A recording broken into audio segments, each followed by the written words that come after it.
What would you do if your family tried to destroy your life's work and actually thought they were helping you? I mean, really think about it. Not the anger, not the first instinct to fight back, but the cold, calculated response that turns the tables so completely that they end up destroying themselves without you throwing a single punch. That's exactly what happened to me. And today, I'm going to walk you through the moment I decided to stop being the safety net and start being something far more dangerous, someone who uses their own momentum against them. My sister Elena brought the phone close to her face, and she was smiling, sharp, cruel. Behind her on the screen, I could see a sledgehammer resting against the smashed remains of my vintage brick oven. My night manager Sarah was holding the phone, sobbing. She had called moments earlier to say my parents arrived with a locksmith, lying that I had authorized them to break in for emergency waterproofing. But there was no emergency. There was just a family ready to take what I'd built. Elena started speaking before I could even process what I was seeing. "Stop the boss lady tone, Jennifer." My parents agreed from somewhere off-screen. "This place is outdated. We need a showroom for my floral art. You were just the placeholder. Now be a good sister and sign the transfer, or I will tell everyone you abandoned the family business." I watched her kick a pile of debris. My grandmother's handwritten recipe book was lying there, torn and covered in brick dust. I gripped my phone hard, but I forced my voice to stay steady. "Get your team out now, Sarah," I said. "Do not engage. I am transferring your payroll to my personal holding company effective immediately. Your jobs are safe." Then I looked at Elena one last time. I didn't scream. I didn't fight. I took a screenshot. "Okay," I said. And I hung up. To understand why I didn't scream, why I didn't book the first flight home to stop them, you have to understand the math of my family. For 32 years, I have been the asset. And my sister Elena has been the liability. My parents never saw it that way, of course. To them, Elena was the dream, the artist, the fragile genius who just needed one more chance to shine. I was the machinery, the one who kept the lights on. I didn't just learn to bake. I learned to survive in a city that eats small businesses alive. I built this from flour and grit, working 3 a.m. shifts, getting burns on my forearms that never quite healed. I spent nights studying municipal heritage codes and structural engineering permits because our building is a Class 1 historic site. I know every brick, every load-bearing beam, and every clause in the lease that says if you damage the structure, you go to prison. I built a valuation of $250,000 from nothing. Elena, on the other hand, built debt. First came the bespoke jewelry line that cost my parents $40,000 before she got bored of threading beads. Then came the ethical swimwear brand that failed because she forgot to pay the manufacturer. Each time my parents came to me. "Jennifer," my mother would say, her voice thick with guilt. "Your sister is in trouble. We need to help her. It's just money. You can always make more." And I always did. I paid off her suppliers. I covered her rent. I cleaned up every mess while she chased her aesthetic. They never respected the bakery.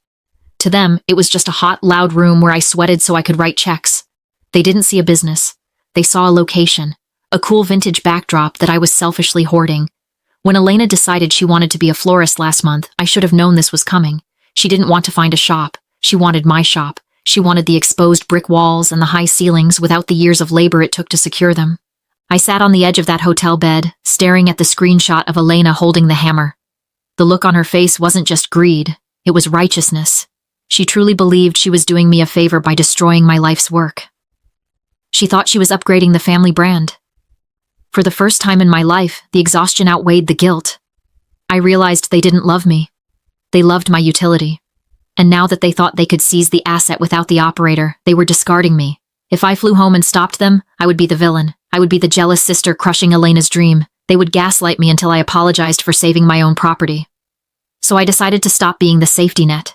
If Elena wanted to be the boss, she needed to experience the one thing I had always shielded her from: consequences. I sat in the darkness of that hotel room for a long time, watching the city lights of Paris flicker outside. My first instinct was to fight.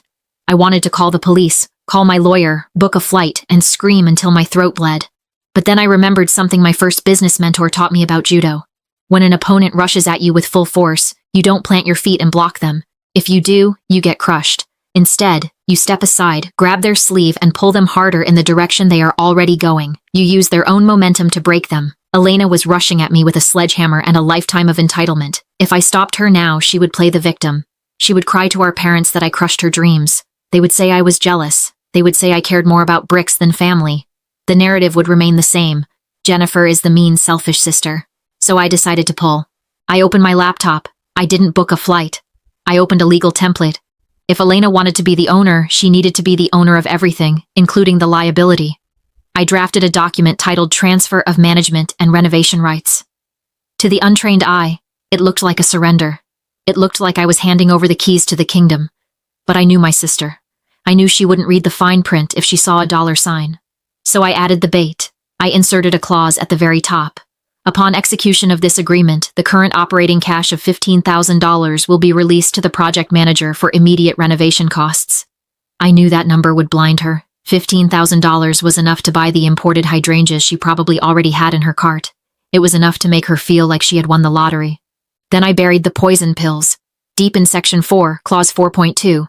The project manager assumes full personal liability for all structural alterations, code violations, and heritage compliance. And in Section 6, Clause 6.1, the guarantors agree to indemnify the landlord and previous leaseholder for all damages to the heritage site up to the full value of the lease.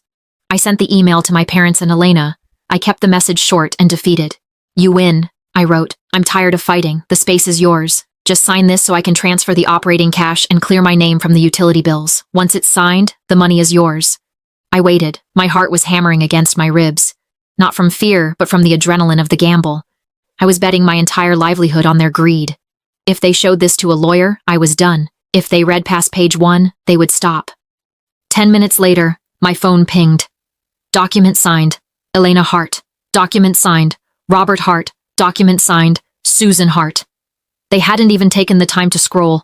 They saw the $15,000 and they signed their names to a death warrant. I looked at the digital signatures, the timestamps proving they did this of their own free will. I didn't feel happy. I felt a cold, heavy finality.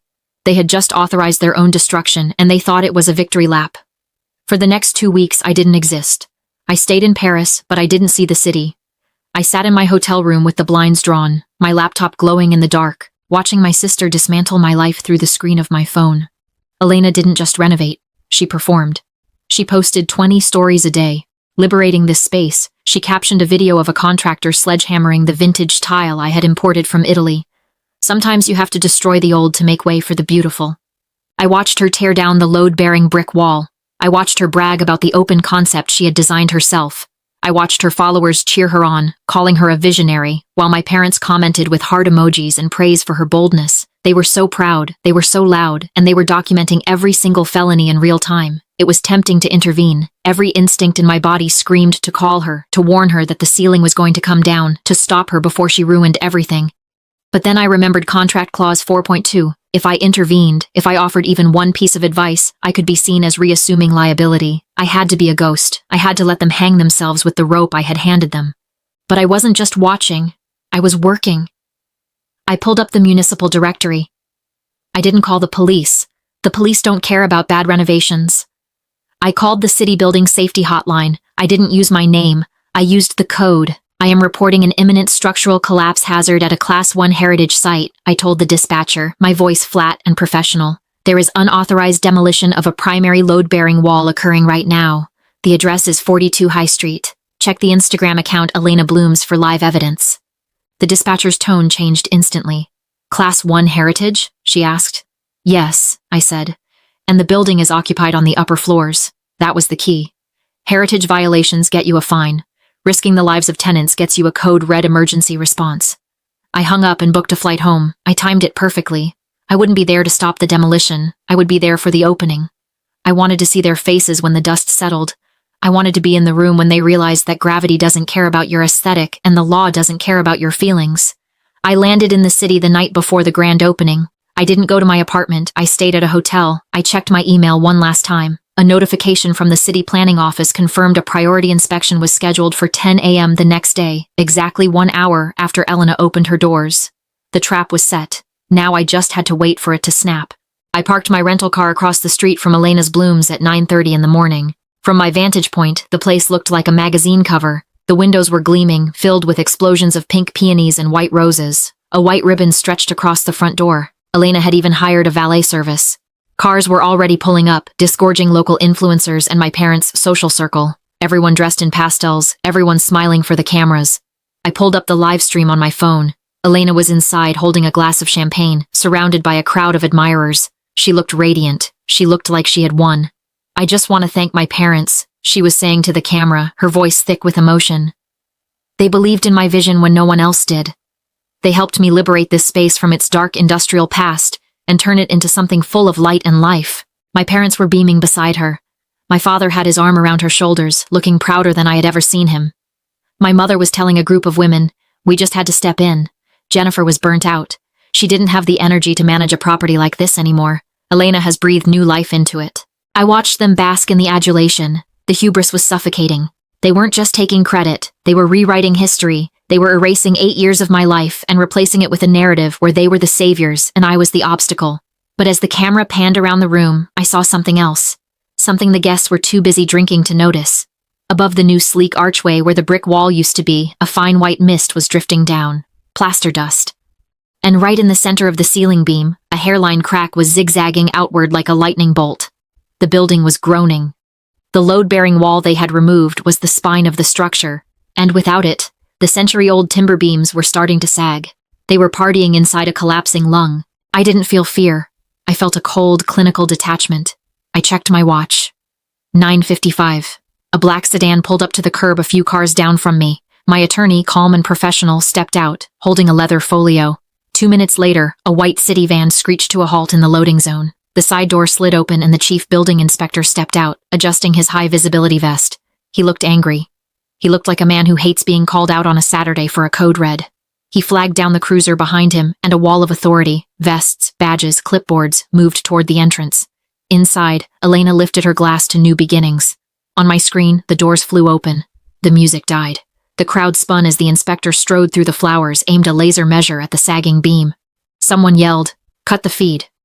Elena didn't. She froze. The trap had snapped shut, and I watched it all from my car. The shop went dead quiet, the kind that happens when prey senses a predator. The fire marshal ignored my mother's outstretched hand and went straight to the torn archway and the widening crack above it, dust sifting down onto the arrangements. He peeled a bright orange sticker and slapped it onto the glass. "Unsafe. Do not enter. This building is structurally compromised." He announced immediate evacuation. "This is a crime scene." Elena stumbled back, knocked over a vase, water pooling around her designer heels. The live stream kept rolling as her face shifted from smug to terrified. And like always, she pointed at me. "It's not mine," she shrieked. "It's my sister's. Jennifer Hart. She owns the lease. Arrest her." My parents joined in instantly, insisting I was the negligent owner and they were only cleaning up my mess. It didn't hurt. It confirmed everything. Then the back door opened and my attorney, Mr. Sterling, stepped into view. He raised a small remote and killed Elena's projected logo. A crisp PDF replaced it. "Actually, Inspector," he said calmly, "that's incorrect." He displayed the transfer of management and renovation rights. Sterling clicked to Clause 4.2. The project manager assumes full personal, legal, and structural liability for all alterations. He displayed the $15,000 payment receipt accepted by Elena, proving the contract was active. Elena stared at her own signature, silent. Sterling clicked again and played her Instagram story from 2 days earlier. Elena laughing with a sledgehammer. I decided the wall had to go. It was my vision. The room's silence changed from confusion to horror. Elena had treated a load-bearing structure like decor, and gravity was collecting the debt. The chief building inspector stepped forward. "Demolition of a Class 1 heritage structure without a permit is a felony." He handed Elena the citation. $300,000 plus emergency shoring. Elena dropped the paper. "I don't have that money." The landlord's legal rep followed. "Due to criminal negligence, we're triggering the acceleration clause. The remaining 3 years of rent are due immediately, $180,000. My mother wailed that they couldn't pay. Sterling zoomed to the bottom of the contract. Clause 6.1, personal guarantors, Robert and Susan Hart. "You indemnified the landlord," he said almost gently. "If she can't pay, liability transfers to your assets." He looked at my father. "The bank will initiate a lien on your primary residence by Monday." My father stared at the signatures, then at Elena sobbing among wet flowers, and finally at the security camera, realizing I wasn't just gone. I was watching. 3 days after the red tag, the insurer sent a one-page decision. Claim denied, coverage void due to intentional illegal acts by the policyholder's authorized agent. Elena's bragging video saved them $500,000. That left my parents. Within 30 days, their house was headed toward foreclosure to cover structural damages and accelerated rent. They ended up in a small rental at the edge of town, blaming Elena, but never themselves. Elena filed for personal bankruptcy. Her brand and influencer circle vanished the moment the police report hit. She tried to claim I tricked her, but the internet had receipts. Her sledgehammer clip turned into a meme. She was uninsurable. No landlord would touch her. I didn't lose everything. My business interruption policy triggered the moment the city ordered closure. And because the damage was classified under a third-party contractor, the payout was fast and full. I took the check and did what I'd planned before they tried to take my life's work. I leased a new space, an industrial production unit, not a fragile heritage storefront. No sign, no foot traffic, just a serious kitchen built for volume. It smelled like yeast and victory. Sarah pulled golden croissants from the new deck oven and smiled. Orders are up 20%. She runs operations now, paid like it. I didn't write a long letter. I attached the denial notice and sent 2 lines to the family group chat. You wanted the space. You own the consequences. Then I blocked my mother, my father, and Elena. I put my phone away, walked to the butcher block table, and sank my hands into warm living dough. Mine. For the first time in my life, I stopped being the asset. I became untouchable.